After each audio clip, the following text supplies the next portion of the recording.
由市府文化局甲国立台南艺术大学合作，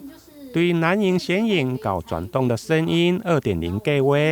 ，3年来透过影像的修复工作坊，修复了上百支的家庭影像加产命的记录，拯救了未少珍贵的回忆甲感动。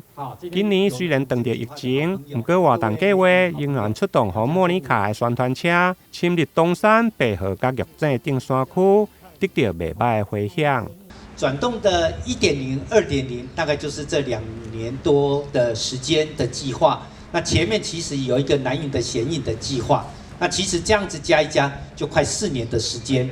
那其实这4年的时间，其实有非常丰硕的一个成果。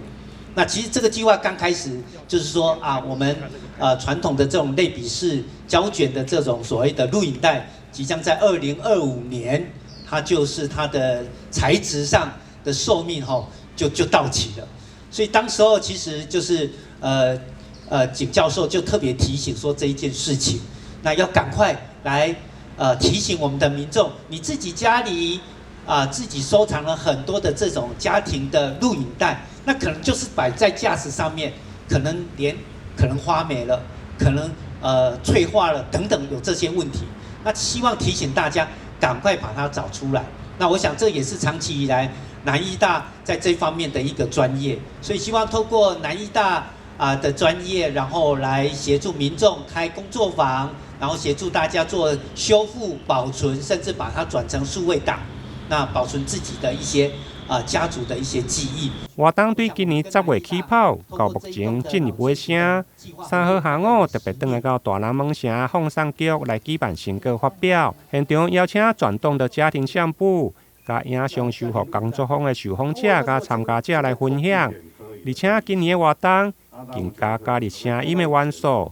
除了南门的露天大戏院重新开幕，另外还佫7月南门放送头，用声音带大家深度来认识台南。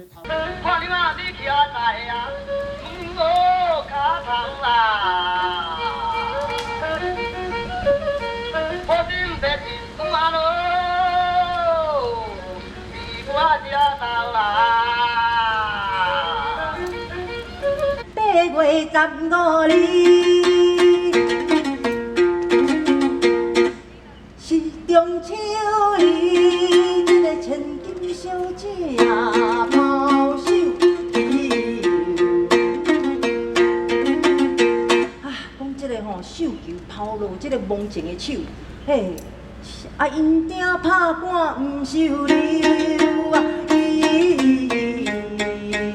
转动的声音2.0将伫这礼拜12月5号举办闭幕式，到时将结合老笑片、电影、音乐甲老歌的音乐会，伫南门公园来登场，欢迎民众踊跃到场参加。台南新闻引根采访报道。